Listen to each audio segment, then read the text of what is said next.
Hey everyone, welcome back to my channel. So I hope कि आप सभी लोग बहुत अच्छे होंगे और आप अपने एग्ज़ाम की प्रिपरेशन भी बहुत अच्छे से कर रहे होंगे। सो आज की जो हमारी न्यू वीडियो है, इस वीडियो में हम लोग बात करेंगे सिद्धार्थ यूनिवर्सिटी के जूलॉजी पेपर 1 बीएससी 6 सेमेस्टर के आंसर की के बारे में। सो ये सभी आंसर मेरे अकॉर्डिंग हैं और मैं पूरी कोशिश करती हूँ कि जितने भी आंसर्स मैं आपको बताऊँ वो टोटली सही हो।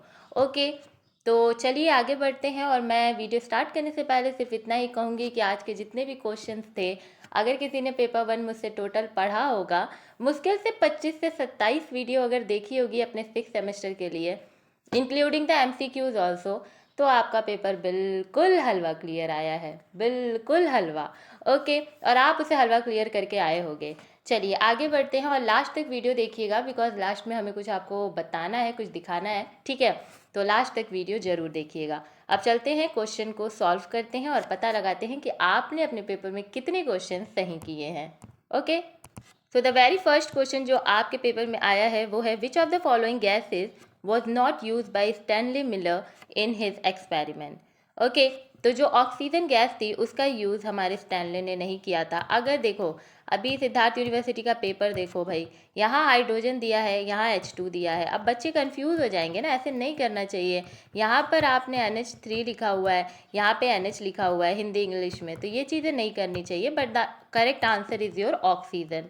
Okay, the discovery of ribozymes provided evidences for which hypothesis regarding the origin of life. तो राइबोजाइम जो नाम है ना, उसी से आपको समझ में आ रहा होगा कि राइबो जो जाइम नाम से, इसी से आपको नाम से व्हाट इज नेम है जो, ठीक है, उसी से समझ में आ रहा होगा कि ये आरएनए हाइपोथेसिस के बारे में बात कर रहा है।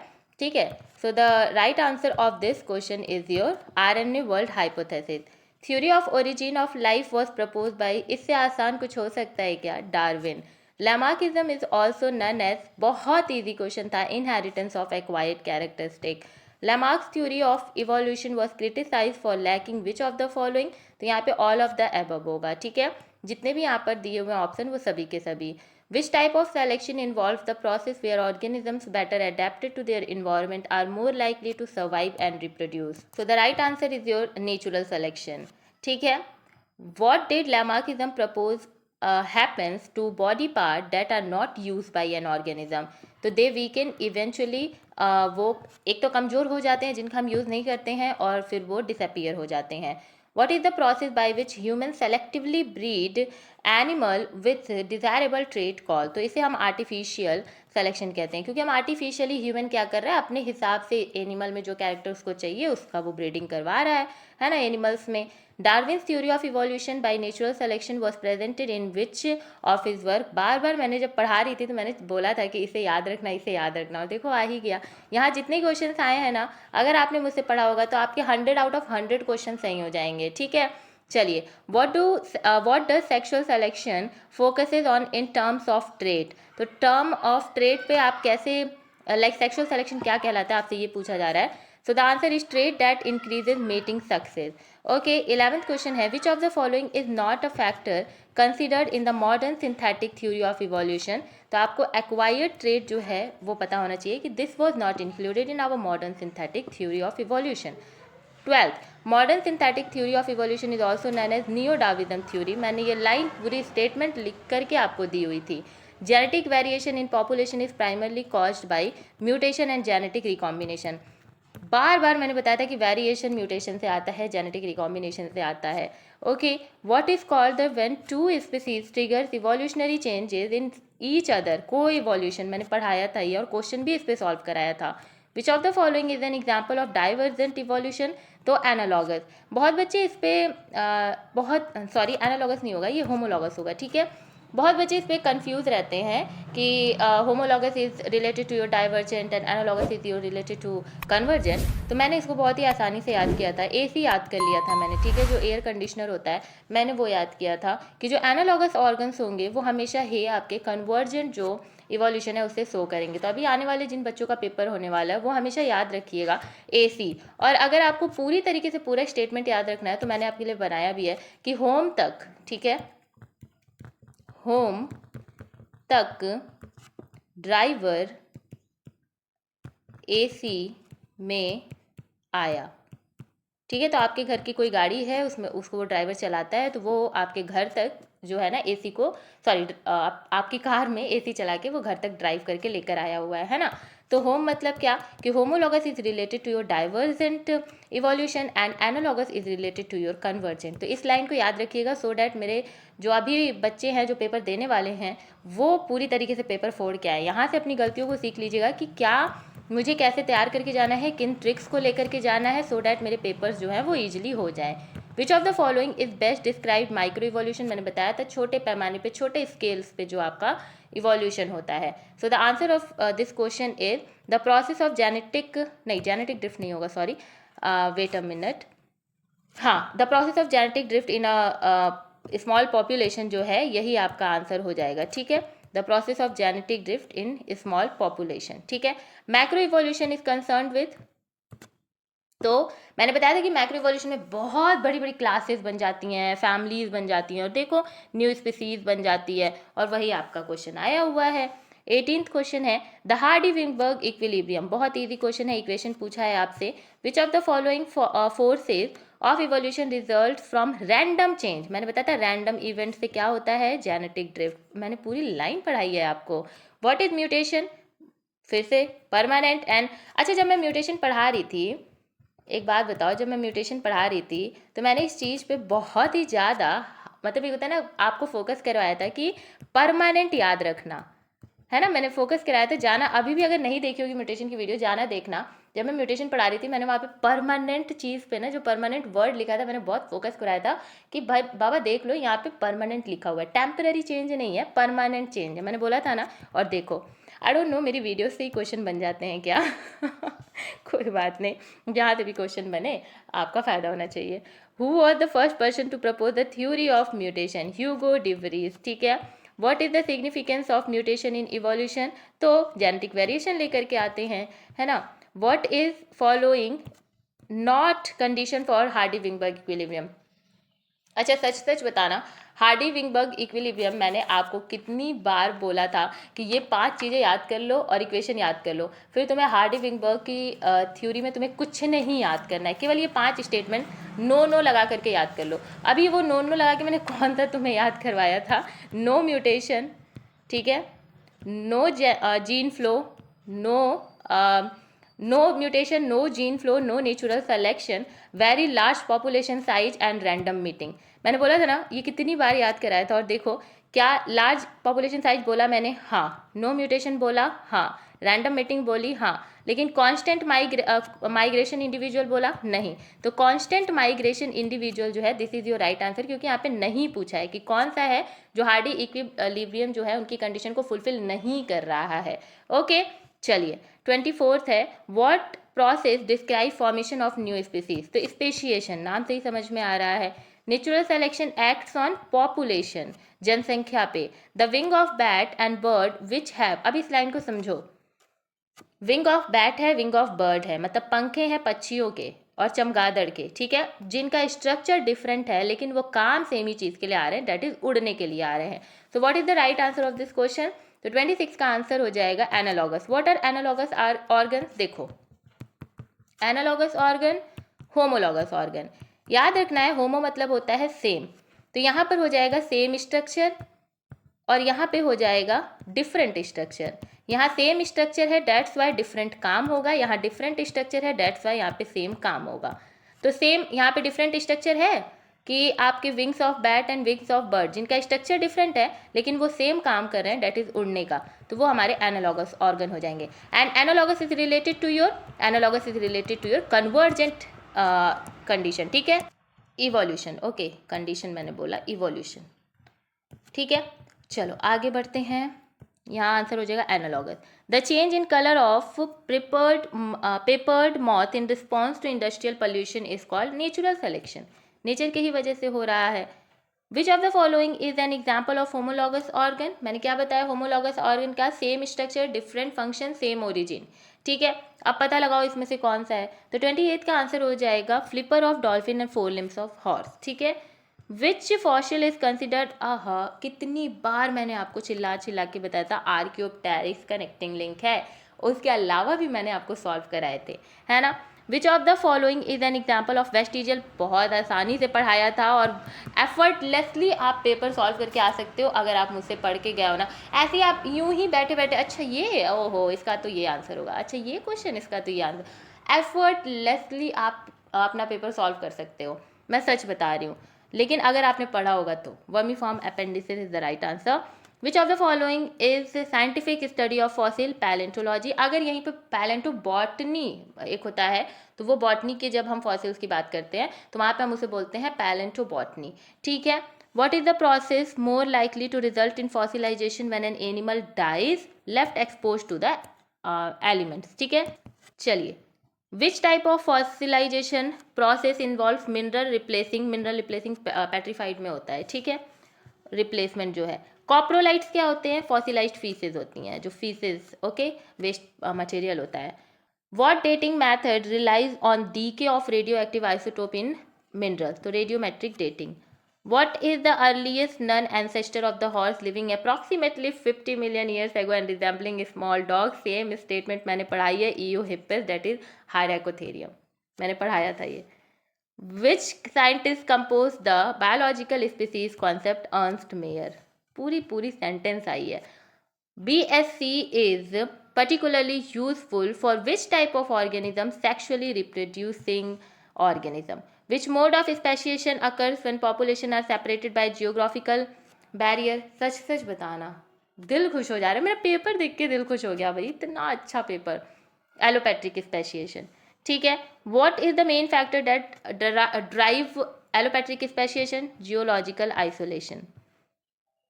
What is the characteristic feature of sympatric speciation? Polyploidy, ठीक है। In which mode of speciation do new species evolve from a single ancestral species in the same geographic area? आपका sympatric होगा, same geographic area की बात हो रही है। Which of the following is possible cause of mass extinction due to its ability to create nuclear winter affect climate change? 44. Event that reduces the oxygen level in the ocean such as massive algal bloom, मैंने पढ़ाया था ocean anoxia. The event that caused the end of dinosaur Cretaceous Paleogene extinction. The period known as age of amphibians, Carboniferous period, ठीक है। The reproductive isolating factor occurring when an sperm and an egg are incompatible is, तो यहाँ पे देखो ना, temporal होगा नहीं, ecological ecology से रिलेटेड है, बिहेवियरल का कोई मतलब नहीं है, और हमारे एग एंड जो स्पर्म होते हैं वो गैमेट है, तो gamete isolation is the normal. ये तो बेसिक सेंस वाले क्वेश्चन है, काफ़ी सारे तो आप बेसिक, आपको आंसर नहीं भी पता हो ना तो भी आप टिक लगा के आ सकते हो, बिकॉज बहुत बेसिक है ना। विच of the following can be use for studying human evolution? जितने भी हैं, टाइम डेटिंग का बात कर सकते हैं, एक्सिक्वेशन की बात कर सकते हैं, डीएनए सीक्वेंस की डिटरमाइन कर सकते हैं, तो सारा method. Which process involve the complete change in form and structure during the growth? मैंने बताया था मेटामॉर्फिज्म को, क्या है ये मेटामॉर्फिज्म, क्या है, एक चमत्कार है, मैंने पढ़ाया था। Which of the following is not considered as a mechanism of evolution? तो पनेट स्क्वायर, क्योंकि मैंने बताया था कि जेनेटिक ड्रिफ्ट हो गया, जीन फ्लो हो गया, नेचुरल सेलेक्शन हो गया, ये सभी आपके ना एक मतलब इवेंट्स हैं जो इवोल्यूशन में पाए जाते हैं, ओके। फिर mutation is one of that. Where does spermatogenesis primarily occurs in male? मैंने पढ़ाया था, seminiferous tubules of the testis, ठीक है। What type of cell undergoes mitosis? कितना अच्छा पेपर आया है भाई, मुझे बहुत खुशी हो रही है, मैं तो बहुत खुश हूँ, मैं तो 7वें आसमान पे हूँ, ठीक है। Which cell are responsible for producing testosterone? मैंने इसको ना, मैंने बताया था LH और FSH मैंने लिखा हुआ था, ठीक है, स्लाइड पे, और मैंने ऐसे बस बोला था कि आप सुन लो, और उस टाइम पे मैंने कहा था डैट आपका जो लेडिक सेल है वो टेस्टोस्टेरोन जो है उसको उसके लिए रिस्पॉन्सिबल है, मैंने ये बोला था, ठीक है। 54. What is spermiogenesis? स्पर्मियोजेनेसिस जो है मैच्यूरेशन ऑफ स्पर्मेटिड, मतलब अगर आपको स्पर्मियोजेनेसिस को डिफाइन करना हो तो आप फॉर्मेशन ऑफ स्पर्मेटोजोआ भी बोलोगे, तो इज इट मतलब इट इज़ ओके, लेकिन यहाँ पे जो लिखा हुआ है वो भी सही है, ठीक है। Where does fertilization typically occur? पूरा स्ट्रक्चर पढ़ाया था, fallopian tube. Once the sperm penetrate the egg, zygote का फॉर्मेशन, ठीक है। How many set of chromosome? 2, 1 from paternal, 1 from maternal, 46 chromosome. What does oogenesis, where does oogenesis primarily occur in female ovaries? What is the term for the process by which an oocyte is released from the ovary? क्या ovary से release हो रहा है तो ovulation. What is the main function of the sperm's flagella? Provide mobility. Okay. What is the term for the solid ball? That is your morula. कितना easy, कितना अच्छा paper आया है भाई. What type of cleavage results in cell of equal size? Holoblastic. पूरा बढ़िया से समझाया था. What are the three primary, ये तुम कितना easy. Ecto endo meso, gastrulation के टाइम पे बार बार पढ़ाया था. The ectoderm give rise to skin, nervous system, sense organ मैंने बताया था. और हर्ट को मीजो. और जो लाइनिंग्स थी डाइजेस्टिव ट्रैक्ट की, इंटेस्टाइनल की या किसी भी ऑर्गन की, वो इंडो पढ़ाया था ना. चलो 65. What is embryonic induction? Embryonic induction क्या है बताइए. तो the process by which a group of cell influences the development of adjacent cell. Cell differentiation refers to the process by which it becomes specialized to perform specific function. Which of the following is not a role of signaling pathway in development? तो heart rate, जो हृदय की गति है उसको नियंत्रित करना कोई काम नहीं है. BMP4 belong to which family of the protein? देखो चलो मुझे ये क्वेश्चन नहीं आ रहा है, मान लो मुझे ये क्वेश्चन नहीं आ रहा है, मैंने कभी इसके बारे में पढ़ा ही नहीं है, बट जब आप इसके ऑप्शंस पढ़ोगे ना तो आपके यूनिवर्सिटी ने आपको हिंट दिया हुआ है कि इंसुलिन है या फाइब्रोब्लास्ट ग्रोथ फैक्टर है, डेट इज FGF, या ट्रांसफॉर्मिंग ग्रोथ फैक्टर बीटा है या नॉच है. तो TGF बीटा देखो तुम, TGF बीटा. ठीक है. अब तुम बीटा यहाँ पे बी देख रहे हो और क्या पूछा है BMP4. तो मुझे नहीं भी आ रहा होता ये क्वेश्चन ना, तो भी मैं अपना सेंस का थोड़ा सा कॉमन सेंस यूज़ करके मैं इस क्वेश्चन का आंसर ये लगा देती और ये सही है. ठीक है. Which of the following is the key component of WNT? मैंने पढ़ाया था, कल सॉल्व कराया था, मैंने कराया था डेवलपमेंटल जीन वगैरह जब मैं करा रही थी तो मैंने वहाँ सॉल्व कराया था पूरे अच्छे से. वहाँ मैंने बताया था नॉच सिग्नलिंग के बारे में, WNT सिग्नलिंग के बारे में, वहाँ ये क्वेश्चन था. ठीक है. देखिए, which of the following is necessary for cell to respond to inductive signal? Presence of specific receptor. Embryonic stem cell are derive from, जो आपका इनर, यहाँ पे टिमर लिखा हुआ है बट इनर सेल मास होगा ब्लास्टोसिस्ट का, उससे. और उसके अलावा जो ट्रोपोब्लास्ट होता है वो क्या बनाता है, अभी आपका आगे क्वेश्चन पूछा हुआ है, देखिए इसी क्वेश्चन के में है. Which structure of the blastocyst will eventually give rise to the placenta? Trophoblast. तो इनर सेल मास जो है वो आपका क्या बना रहा है, देखो यहाँ पर एम्ब्रियोनिक स्टेम सेल बना रहा है, लेकिन जो आपका प्लेसेंटा है वो ट्रोफोब्लास्ट बना रहा है. देखिए एम्ब्रियोनिक स्टेम सेल जो है ये बहुत इंपॉर्टेंट है, लाइक बहुत ज़्यादा इंपॉर्टेंट है. इसमें आपका प्लूरीपोटेंट, मैंने ये चीज़ मैं बोलूँगी कि मैंने ना ये यूनिपोटेंट, मल्टीपोटेंट, प्लूरीपोटेंट और टोटीपोटेंट मैंने नहीं पढ़ाया. जैसे मैंने बताया था कि मैंने वन शॉट की वीडियोस बनाई हैं तो उसमें कुछ टॉपिक्स जो हैं वो रह गए. ठीक है. उसमें से ये one of the most important topic था. तो बिकॉज कि चलो ठीक है, सिद्धार्थ यूनिवर्सिटी वाले बच्चों से मैं माफ़ी मांगती हूँ कि मेरे वजह से शायद ये एक दो क्वेश्चन में उन्हें दिक्कत हुई हो. अगर उन्होंने अपने आप से पढ़ा होगा तो वेल इनफ, नहीं पढ़ा होगा तो I am sorry for that.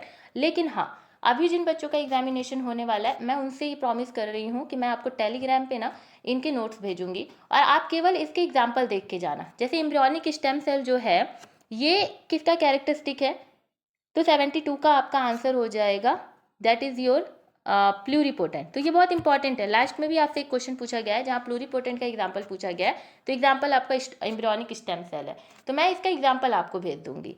ठीक है. उसके बाद विच हार्मोन ट्रिगर्स ओव्यूलेशन? तो बहुत ईजी क्वेश्चन है कि आपका जो हार्मोन कौन सा है जो ट्रिगर करता है ओव्यूलेशन ऑफ द एग? तो 74 का आंसर हो जाएगा luteinizing hormone, that is LH. ठीक है. In which stage do morphogenetic movement take place in embryo? Morphogenetic movement कब होता है एम्ब्रियो में, कब टेक प्लेस करता है? क्या ब्लास्टुला के टाइम पे, मॉर्यूला, गैस्टुला, फर्टिलाइज एग, कब? ठीक है. तो 75 का आंसर हो जाएगा गैस्टुला. ठीक है. Which process involve the infolding of cell? कल ही ये लाइन्स पढ़ाई हैं, invagination. Which of the following is not a germ layer? तो एक्टो होता है ये, इंडो होता है ये, मीजो होता है ये, सिर्फ हमारा हाइपोडर्म वगैरह कुछ नहीं होता है. ठीक है. इंड्यूस प्लूरीपोटेंट स्टेम सेल जो है आर कहाँ पाए जाते हैं वो? तो देखो ये एक एडल्ट सेल होते हैं, रीप्रोग्राम टू बिहेव. अभी देखो ये अब्दुल, ठीक है नाम है उनका, उन्होंने मेरे को तीनों पेपर उन्होंने ही भेजे हैं. एंड देखिए उनका पेपर है, मैंने इनके आंसर्स वगैरह देखे. अगेन इन्होंने बहुत सारे आंसर्स लाइक सही हैं, इनके बहुत सारे आंसर सही हैं और उन्होंने मुझसे ही पढ़ा है. तो इनके इतने सारे आंसर सही हैं, और ये जब भी आते हैं तुरंत मुझे मैसेज कर देते हैं कि दीदी ये रहा पेपर और मेरा इतना अच्छा पेपर गया है। तो लाइक मुझे बहुत खुशी होती है, बहुत ज़्यादा खुशी होती है। उन्होंने ये पेपर मुझे भेजा है एंड वेल डन अब्दुल, ठीक है, बहुत अच्छा पेपर आप दे करके आए हो। Okay, what is the larval stage of the butterfly called? Caterpillar, ठीक है। उसके अलावा विच of the following organisms undergoes complete Metamorphosis? तो कंप्लीट मेटामॉर्फोसिस हमारा बटरफ्लाई हो जाएगा, ठीक है। Which hormone causes moulting? अच्छा, ये मैंने कल पढ़ाया था, बहुत ईजिली मैंने जो लेट डेवलपमेंटल प्रोसेस में मैंने पढ़ाया था कि इग्डीसोन जो है ये आपके मॉल्टिंग के लिए रिस्पॉन्सिबल है, एंड जुवेनाइल हार्मोन जो है वो आपके एडल्ट होने का जो है ना डेवलपमेंट जो है लार्वा का, उसके लिए इम्पॉर्टेंट है। और ये दोनों क्वेश्चन सोचो ये आए हैं, सोचो मेरे वन शॉट के वीडियो तुम्हारे लिए ना एक होता है जेम है, वो जेम है, ठीक है। वो देख के ही तुम्हें जाना है, नहीं जाओगे तो फिर नहीं, कुछ नहीं करके आ पाओगे, और वही देख लोगे तो पूरा पेपर सॉल्व हो जाएगा। अभी मैं जुवेनाइल हार्मोन का भी तुम्हें आगे दिखाऊंगी, दोनों क्वेश्चन आया फ्रॉम द सेम स्लाइड, एक या दो लाइन जो है ऊपर नीचे है, और दोनों आंसर आपको वही मिल जाएंगे, मैं दिखाऊंगी अभी। Which gene is master control gene? Master for eye development, ये क्वेश्चन मैंने सॉल्व कराया है डेवलपमेंटल पैक 6, ठीक है। उसके अलावा 83rd क्वेश्चन है, which of the following organ early, ये भी मैंने पढ़ाया था, ectoderm and mesoderm. The AER, the apical ectodermal ridge proximal distal patterning of the limb, मैंने पढ़ाया था ये। Which hormone is initiating and regulating metamorphosis? Thyroxine, सबसे easy question. Which type of metamorphism do most frog, toads and egg? This question I don't know about this question, I don't know about the answer of this question, ठीक है। तो please इस question का answer आप जानते हो तो मुझे कमेंट में बता देना भाई, मुझे इस क्वेश्चन में थोड़ा सा दिक्कत हो रहा है, तो ये क्वेश्चन मुझे आप लोग बता देना इसका answer.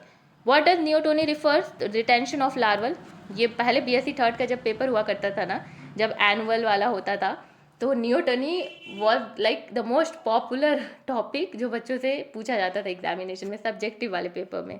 The type of metamorphism where the insect goes through 4 stages, egg, larva, pupa, adult, तो कंप्लीटली पूरा मेटामॉर्फोसिस हो रहा है, that is why complete metamorphosis, ठीक है। देखो, juvenile hormone is release from the insect corpora allata, ठीक है। What which of the following insect order is ametabolous? तो सिल्वर फिश, ठीक है। What is the process by which salamander, देखो blastema मैंने कल बताया था, मैंने वो लास्ट वाली वीडियो में पूरा सर्कल करके बताया था कि ब्लास्टेमा याद रखना, ब्लास्टेमा आता है, मेन हीरो है, ये वो पढ़ाया था। विच type of regeneration occurs in salamander? कौन से टाइप का सैलामेंडर में रीजनरेशन होता है बताइए? तो 93 का आंसर आपका हो जाएगा इपीमॉर्फोसिस, ठीक है। उसके बाद which of the following act as an organizer in hydra? तो hypostome. What type of regeneration is observed in hydra? तो किस टाइप का रीजनरेशन होता है हाइड्रा में? तो मॉर्फो एलेक्सिस। अभी जो DDU वाले बच्चे हैं या और भी बच्चे हैं अदर यूनिवर्सिटीज़ के, उनके लिए ये पेपर देख करके काफ़ी ज़्यादा उन्हें चीज़ें, अच्छी अच्छी चीज़ें सीखने को मिल रही होंगी, और आई होप कि ये बहुत ज़्यादा हेल्प करेगा। तो प्लीज़ हर एक क्वेश्चन को अच्छे से देख के जाना, आंसर देख के जाना, ठीक है। Salamander belongs to which order? Urodela. The type of cleavage found in the insect is, तो मैंने पढ़ाया था इसको कि इंसेक्ट में जो है वो कौन सा क्लीवेज पाया जाता है, तो holoblastic, okay. Which of the following hormone, एक मिनट, होलोब्लास्टिक है क्या इंसेक्ट में? No, I don't think so कि होलोब्लास्टिक होगा, इट इज़ मीरोब्लास्टिक, ठीक है, मीरोब्लास्टिक होना चाहिए। विच of the following hormone is secreted by human placenta? तो SCG। Which of the following is an example of pluripotent? देखो फिर से आया प्लूरिपोटेंट, एम्ब्रियोनिक स्टेम सेल, बहुत ये ज़्यादा इंपॉर्टेंट है। The process of differentiation is controlled by all of the above. तो these are your 100 question from SU university. Now थोड़ा रुको, मुझे कुछ और भी बातें करनी है, फिर वीडियो एंड करते हैं। अब यहाँ देखो, ये अमेजिंग पार्ट है इस वीडियो का, मैं यहाँ पर आपको दिखाऊंगी कि सच में मैंने कितने, देखो मैं तो स्क्रीनशॉट करने पूरा बैठी थी कि पूरा मैं आज आपको स्क्रीनशॉट करके दिखाऊंगी कि मेरे हर एक स्लाइड से क्वेश्चन बने हैं, ठीक है। लेकिन जब मैं स्लाइड को वो करने बैठी, स्क्रीनशॉट करने बैठी, तो हर क्वेश्चन के आंसर मेरे बने हुए हैं, है ना, मेरे स्लाइड से, तो फिर बहुत ज़्यादा हो जाते। लेकिन तभी भी मैंने आपको एविडेंस दिखाने के लिए थोड़े बहुत यहाँ पर रखे हुए हैं, ठीक है। देखो मिलर यूरे जब मैंने पढ़ाया था तो वहाँ पे ये सारी चीज़ें मैंने आपको बताई थी, तो यहाँ पर कहीं भी ऑक्सीजन का जिक्र नहीं हुआ था। देखो उसके अलावा जितने भी आपके में क्वेश्चंस थे वो सारा कंपोनेंट यहाँ पे, जितने भी कंपाउंड है वो यहाँ पे रखे हुए हैं। तो पहला क्वेश्चन तो एकदम ही बिल्कुल ही डन हो जा रहा है। फिर देखो गैस्ट्रुलेशन के टाइम पे मैंने पढ़ाया था एम्ब्रियोनिक डेवलपमेंट में क्या, कि ectoderm, endoderm, mesoderm 3 germ layer बन रही है, मैंने बताया था। तो ये कितना ईजी क्वेश्चन था, ठीक है। फिर मैंने बताया था आपको फिश हो गया, रेप्टाइल, बर्ड्स हो गई, मोस्ट इंसेक्ट हो गए। देखो मोस्ट इंसेक्ट्स में सेंट्रोलैसिथल मीरोब्लास्टिक में पाया जाता है, मैंने ये सब डिस्कस किया था, देखो ये पूरा डिस्कस किया हुआ है। फिर फाइलोजेनी में देखो, मैंने जब हॉर्स की फाइलोजेनी पढ़ाई थी तो ईओ हिप्पस हाइरैकोथेरियम में यहाँ पे देखो मैंने बोला था ना कि डॉग के साइज क्या है, देखो कितनी आसानी से मैंने ये, मतलब आप पढ़े होते, अगर आपका क्वेश्चन गलत हुआ है तो फिर तो सोचो अगर आप पढ़े होते। और हार्डी विंगबर्ग का मैंने देखो कितने अच्छे से ये सब कुछ मैंने सॉल्व वुल्व करके बताया था। फिर प्री डार्विनियन आइडिया में देखो मैंने लैमार्किज्म जो है उसे बताया था कि इनहेरिटेंस ऑफ एक्वायर्ड कैरेक्टरिस्टिक, ये इनका आपसे ये क्वेश्चन पूछा गया है। फिर देखो on the origin of species मैंने चार्ल्स डार्विन में पढ़ाया था कि चार्ल्स डार्विन ने पब्लिश की थी, बार बार मैंने बताया था आपको। फिर देखो मॉडर्न सिंथेटिक थ्योरी को क्या बोलते हैं, न्यू डार्विनियन थ्योरी बोलते हैं, ये क्वेश्चन आपसे पूछा गया है ना। फिर ये देखो टैक्स 6 वाला क्वेश्चन पूछा गया है ना, आई डेवलपमेंट के लिए मैंने पढ़ाया था कि आई डेवलपमेंट के लिए है। उसके बाद ये देखो मेटामॉर्फोसिस, थायरॉक्सिन हार्मोन यहाँ पर इंसेक्ट का है ना, सॉरी एम्फीबियन में मैं दिखाऊंगी। देखो मुझे यहाँ पे ये चीज़ें दिखानी थी। जुवेनाइल हार्मोन जो है वो लार्वल डेवलपमेंट के लिए है, और एसिडिसोन जो हार्मोन है वो ट्रिगर करता है मॉल्टिंग। देख रहे हो ये क्वेश्चन, ठीक है। उसके अलावा देखो इंसेक्ट में मैंने आपको यहाँ पर एसिडोन, ये दोबारा से रिपीट हुआ है क्या, हाँ एसिडोन वाला मैंने आपको पढ़ाया था। सैलामेंडर के लिव में देखो मैंने ब्लास्टिमा को उस टाइम पे भी सर्कल किया था कि याद रखना, और वो भी क्वेश्चन आया था। फिर एम्फीबियन में देखो मेटामॉर्फोसिस मैंने दिखाया था आपको थायरॉक्सिन हार्मोन से, याद कराया था मैंने। उसके बाद आई डेवलपमेंट में ऑप्टिक वेसल, देखो आई डेवलपमेंट में मैंने पढ़ाया था। फिर AER जो एपिकल एक्टोथर्मल रिज है वो उस चीज़ की बात मैंने की थी। मेटामॉर्फोसिस में मैंने कैटरपिलर जो है वो बटरफ्लाई का बताया था कि ये है, ठीक है, ये पढ़ाया था। फिर देखो प्रॉक्सिमल डिस्टल के लिए AER मैंने पढ़ाया था, है ना, और बहुत सारा कुछ। तो ये तो कुछ आपके लिए मैंने बस जल्दी जल्दी इसलिए बताया कि देखो कितना ज़रूरी है आपका मुझसे पढ़ना। अब समझ में आ रहा है कितना ज़रूरी है मेरा चैनल आपके लिए। तो प्लीज़ आपके लिए भी ज़रूरी है, और अपने जूनियर्स की भी हेल्प करिए कि उन्हें भी ट्रस्ट हो, उन्हें भी पढ़ने का हक मिले कि भाई अच्छी पढ़ाई वो भी पढ़ें, है ना। तो अपने मतलब मुझे सपोर्ट करने के लिए अपने जूनियर्स के पास शेयर करिए, उनकी भी हेल्प करिए। और मिलते हैं नेक्स्ट वीडियो में। All the best for your next paper. Bye bye, take care, be happy and हंसते रहिए, मुस्कुराते रहिए, चैनल को सब्सक्राइब करते रहिए, शेयर करते रहिए। Bye bye, take care, be happy.